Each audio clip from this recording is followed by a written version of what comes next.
Vamos a ver en este breve video algunos ejemplos para entender cómo se obtienen los parámetros o los distintos tipos de parámetros de algunos cuadripolos. Como van a poder observar, no siempre se procede de la misma manera porque a veces hay caminos más sencillos que plantear las ecuaciones directamente.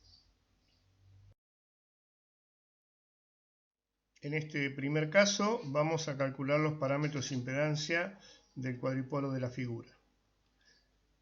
Como resaltamos con ese recuadro celeste, lo que vamos a hacer es obtener los parámetros z de modo tal que cuando relacionemos las tensiones de entrada y salida, que son las variables dependientes, con las corrientes de entrada y salida, que son las variables independientes, obtengamos el mismo resultado que si cada vez resolviéramos el circuito para distintos valores de entrada o salida.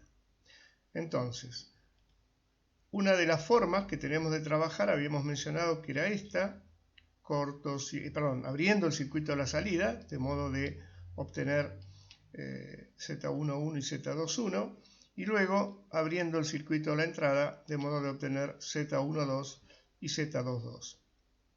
Vamos a ver que si consideramos que I2 es igual a 0, que por lo tanto la salida está abierta, la impedancia Z11 es directamente la impedancia vista desde la entrada B1, de modo tal, de manera similar a como hacíamos cuando calculábamos la resistencia equivalente de Thevenin, podemos asegurar que esta impedancia o resistencia equivalente vista desde la entrada será igual a la resistencia de 6 ohm más el paralelo entre la resistencia de 3 ohm y la suma de 4 más 1 más 1. Y esto nos va a dar en definitiva 8 ohm. Esa va a ser nuestro Z11. Seguimos con la salida abierta, I2 sigue siendo igual a 0, y entonces vamos a intentar obtener Z21. Para eso debemos relacionar a B2 con I1. Recordemos que I2 es igual a 0. B2 será la caída de tensión que se produzca en la resistencia de 1 ohm. Por lo tanto, la corriente I1 que ingresa por este nodo se va a dividir en dos caminos, uno a través de la resistencia de 3 ohm y otro a través de esta suma de resistencias.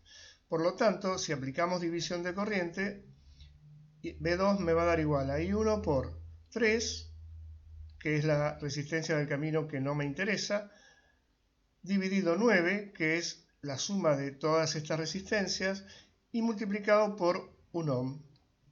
De esa manera, B2 va a ser igual a 1/3 de I1 y por lo tanto B2 sobre I1 nos va a dar igual a 1/3 de ohm.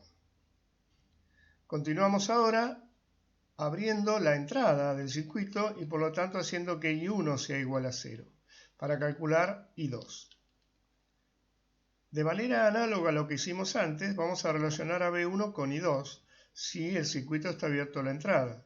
B1 en este caso va a ser la caída de tensión en la resistencia de 3 ohm.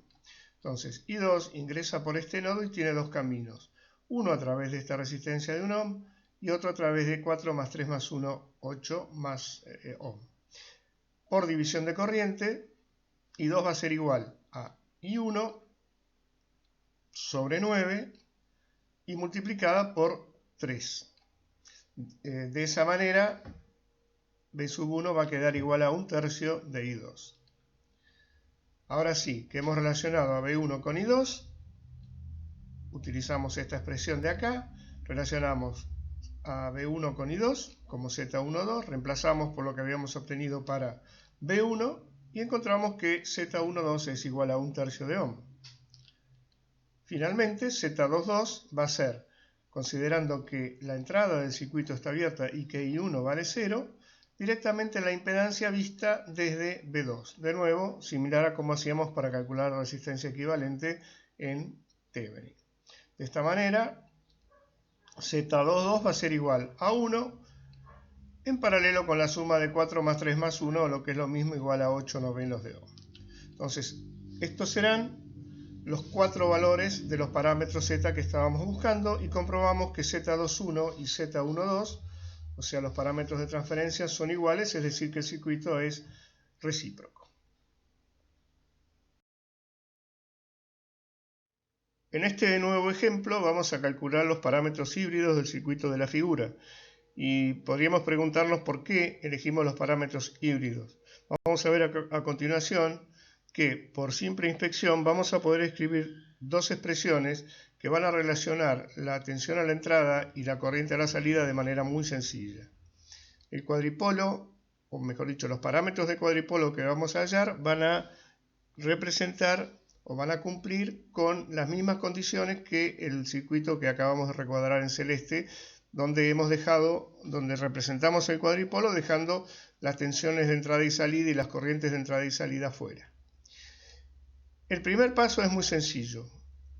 Por simple inspección del circuito podemos encontrar lo siguiente, que la tensión B1 va a ser igual al producto de I1 por 50 ohms, ya que acá tenemos un cortocircuito. Además, la corriente I2 necesariamente va a tener que ser igual al valor de la fuente dependiente de corriente 300 I1.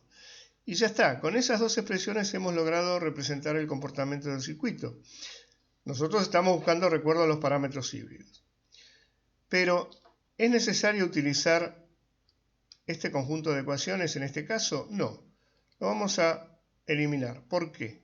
Porque si hacemos una simple comparación entre las dos expresiones que acabamos de obtener y las ecuaciones que relacionan las variables circuitales de los dos puertos, nos vamos a encontrar rápidamente con que B1 es igual a 51, por lo tanto B1 igual a H11 por I1, evidentemente tenemos que H11 va a ser igual a 50. De la misma manera, si I2 es igual a 301, I2 tiene que ser igual a, 300 tiene que ser igual a H21. Y entonces, por comparación, encontramos los parámetros híbridos, donde H11 es 50 ohm, correcto, porque está multiplicando una corriente para obtener una tensión. H21 es 300, un valor adimensional, y H12 y H22 son iguales a 0. Este caso en particular es un modelo sencillo de un transistor de juntura bipolar como el que les muestro acá en la figura, no para que explicárselo su funcionamiento ni nada, eso lo verán en electrónica, simplemente a manera de ejemplo. En este nuevo ejemplo vamos a hallar los parámetros híbridos inversos y de manera análoga a lo que hicimos en el caso anterior, elegimos este tipo de parámetros ya que vamos a poder encontrar expresiones sencillas para la corriente de entrada y la tensión de salida, que son las variables dependientes en los parámetros híbridos inversos. Nuevamente, nuestro recuadro celeste encierra los elementos del circuito que van a ser reemplazados por los parámetros del cuadripolo. Otra vez, como en el caso anterior, por simple inspección, podemos determinar que la tensión de entrada necesariamente va a ser igual a I1 por 10 a la 9 ohm. Y de ahí despejamos I1 como 10 a la menos 9 por B1. Ahora necesitamos una expresión para la tensión de salida. Veamos. La tensión de salida va a ser la caída que se produzca en la resistencia de 10 ohm. Por lo tanto, esa tensión va a ser igual a 10 por la corriente I2 menos la corriente 10 a la menos 3 BI. Esa diferencia de corrientes es la que va a circular por acá. Por lo tanto, despejando, encontramos una expresión para I2. 10 por I2 menos 10 a la menos 2 por B1. Otra vez, no vamos a necesitar de estas cuatro expresiones, por las mismas razones que antes, y directamente por comparación con las ecuaciones que relacionan las variables circuitales de los dos puertos, vamos a poder hallar los valores de los parámetros, en este caso híbridos inversos.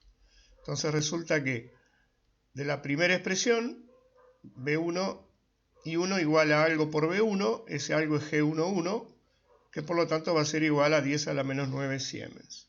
G12 va a ser 0, G21 va a ser menos 10 a la menos 2 y G22 es igual a 10 ohm.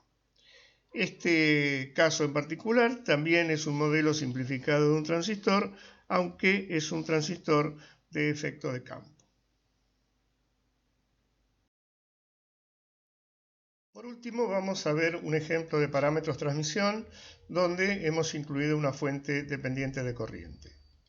Como en los casos anteriores, nuestros parámetros de transmisión van a ser obtenidos de modo tal que, analizando la relación entre las variables a la salida y las variables a la entrada, los parámetros de transmisión nos permitan no tener que analizar el circuito cada vez que cambie alguno de ellos.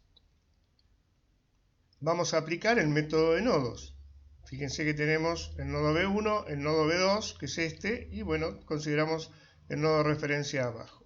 Aplicando para el nodo B1, esto nos va a dar B1 sobre R más B1 menos B2 sobre R igual a I1.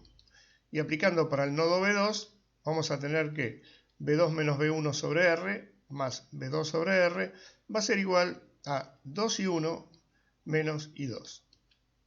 De estas expresiones, trabajándolas algebraicamente y despejando, podemos llegar a las expresiones que acaban de aparecer ahora, donde fíjense que B1 e I1 son las variables dependientes, como corresponde a los parámetros de transmisión. De esta manera, podemos ya saber que A va a ser 4/5, B menos R sobre 5, C 3 sobre 5R y D menos 2/5. Podemos comprobar también que como B es distinto de C, la red no es simétrica y que como no se cumple que AD menos BC sea igual a 1, la red tampoco es recíproca. Bien, entonces hemos visto 4 ejemplos de cómo deben trabajarse los parámetros, los distintos tipos de parámetros. Por supuesto, en la guía de ejercicios van a encontrar ejemplos nuevos, pero siempre pueden trabajar sobre la base de lo que hemos visto.